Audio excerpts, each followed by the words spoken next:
చేసి అక్క నీ మరదల్ని తీసుకుని ఇంటికి వస్తున్నాను అని చెప్తాడు. ఆ మాట వినగానే చాలా సంతోషించిన అక్క వారి కోసం ప్రత్యేకంగా ఏదైనా వండాలని ఇల్లంతా వెతికింది అక్క. కానీ రెండు ఆరెంజ్ పళ్ళు తప్ప ఇంకేమీ దొరకలేదు. వాటితో 2 గ్లాసుల జ్యూస్ తయారు చేసి వారి కోసం సిద్ధంగా ఉంచింది. కాలింగ్ బెల్ మోగ్గానే తమ్ముడు వచ్చేశాడని పరిగెత్తుకుంటూ వెళ్లి తలుపు తెరిచింది. ఎదురుగా తమ్ముడు మరదలతో పాటు మరదల తల్లి కూడా రావడంతో ఒక్క క్షణం ఆలోచనలో పడిపోయింది. అయినా వారిని ఆదరంగా లోపలికి ఆహ్వానించి కూర్చోబెట్టి వంటగదిలోకి వెళ్లి 2 గ్లాసుల జ్యూస్ తో పాటు 1 గ్లాస్ తో నీళ్లు కూడా తీసుకుని వచ్చింది. మరదల ముందు ఆమె తల్లి ముందు ఆరెంజ్ జ్యూస్ ఉంచి తమ్ముడి ముందు మాత్రం నీళ్ల గ్లాస్ ఉంచింది. మా తమ్ముడికి 7 అంటే ఇష్టమని చెబుతూ తన తమ్ముడి వంక చెమ్మగిలిన కళ్ళతో చూసింది. తమ్ముడు అది తాగి నిజం తెలుసుకున్నాడు. ఇంతలో తమ్ముడి అత్తగారు నాకు కూడా 7 కావాలని చెప్పడంతో ఒక్కసారిగా అక్క గుండె వేగంగా కొట్టుకోవడం మొదలుపెట్టింది. ఇప్పుడు ఏం చేయాలో అర్థం కాక అక్క కంగారు పడుతుంటే వెంటనే తమ్ముడు నేను వెళ్లి తెస్తానులే అని చెప్పి వంటింట్లోకి వెళ్లి 1 గ్లాసు కింద పడేశాడు. ఆ శబ్దం విని అందరూ వచ్చి ఏమైందని అడిగితే పొరపాటున 7 డ్రింక్ ఒలిగిపోయింది. నేను వెళ్లి ఇంకొకటి తెస్తానని చెప్పగానే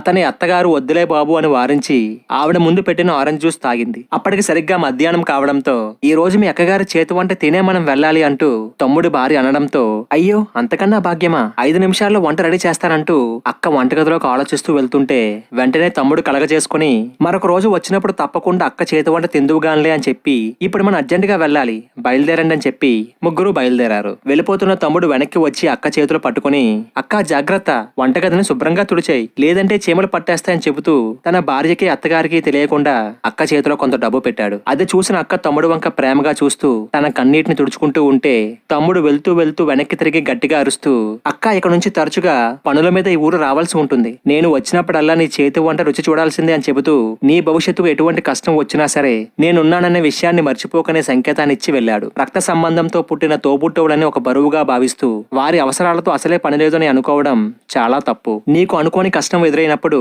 మొత్తం సమాజం నిన్ను దూరం పెట్టినా నీకంటూ నీ వెనకాల అండగా నిలబడేవారు నీ తోబుట్టువులు మాత్రమే. మానవ జన్మ ఎత్తినందుకు కష్టాల్లో ఉన్న మీ తోబుట్టువులని ఆదరించండి. మీ తోబుట్టువులతో మీకున్న అపురూపమైన సంఘటనలు ఏమైనా ఉంటే కామెంట్లో తెలియజేయండి.